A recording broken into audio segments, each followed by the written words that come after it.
M0FXB, welcome to my channel. So we're looking at the firmware upgrade for the FTM-100DR by Yaesu. What's the main reason for doing this? Well, really, it's to be able to use the WiresX system without having to get a HRI 200 box. So I'm sure there are other improvements as well, you know, within the firmware. Now, the latest firmware, if we look on Yaesu here, was 12 for the 12th, 20. It says 12 22 20. So yeah, a couple of years ago, I would say. All the manuals here. Now if you want to download the firmware, I'm in the Europe, so I click this one here, EXP one. You would click if you're in Australia, this one, and USA, this one. You're going to need the driver, the prolific driver for your, because you're going to have to use a Yaesu SCU20 cable to do this. You can't do it without the cable. So once you've done that, extract the files that you've saved to a folder on your PC, and you will get quite a big section of files, and I will show you what that looks like. It looks like this. So top to bottom, you've got FTM main, FTM panel, and PC tools. And I'll click these one at a time and just show you that you've got 3 little mini programs to upgrade your firmware. So let's do the main one first. And you end up with this little window here. Okay, and you're going to be using this to upgrade the firmware, but there is a whole process to this. So let's close that down and let's do the next one. Next one, let's go back. I think, there you are. So the next one is so the main unit is the sort of chassis, you upgrade that. Then you've got the front panel, so the head unit, double click that and it looks like this. And then, let's go again.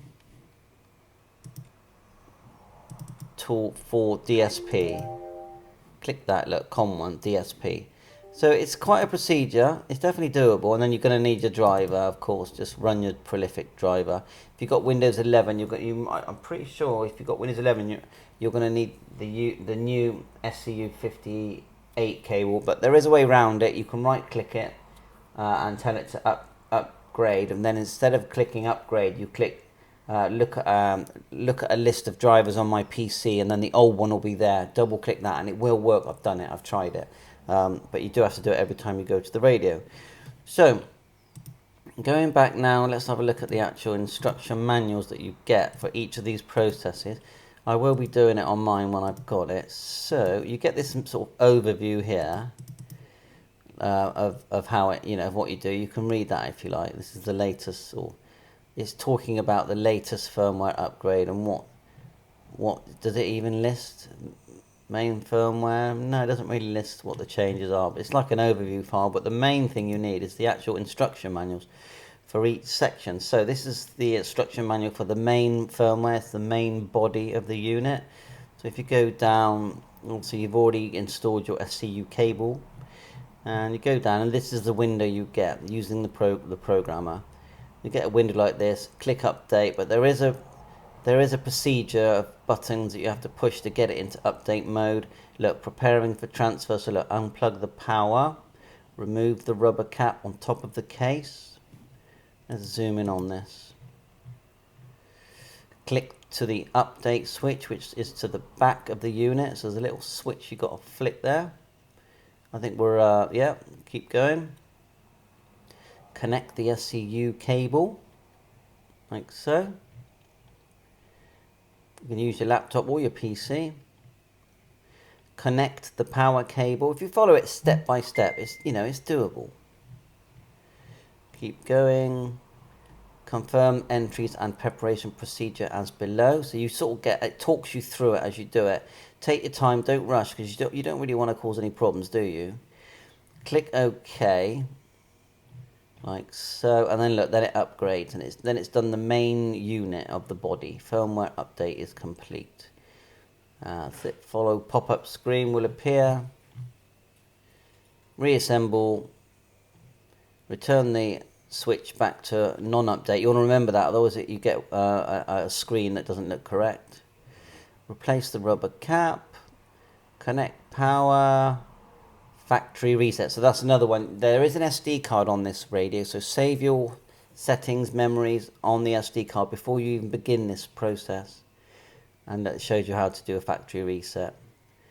So there you are, number 1, factory reset. So it's in the menu, and then check your version number has gone up as well. I'll do videos on how to check all this when I'm doing it. So the next one is called the DSP firmware. So update instructions, let's go down. Remember that little folder you've got to open? Looks like that. Now preparing the transceiver. Before updating, make sure you're following preparations. Disconnect power cable. Connect the SCU20 cable. Like so. Looks simple enough. Connect the power. Switch to the DSP write mode, so it looks like you're holding down the VM and the GM buttons and turning it on. And then after, push the D key, and then you get a different display in the window to say you are now in DSP update mode. And then when the following pop-up screen is displayed, check the version number, and then it just updates.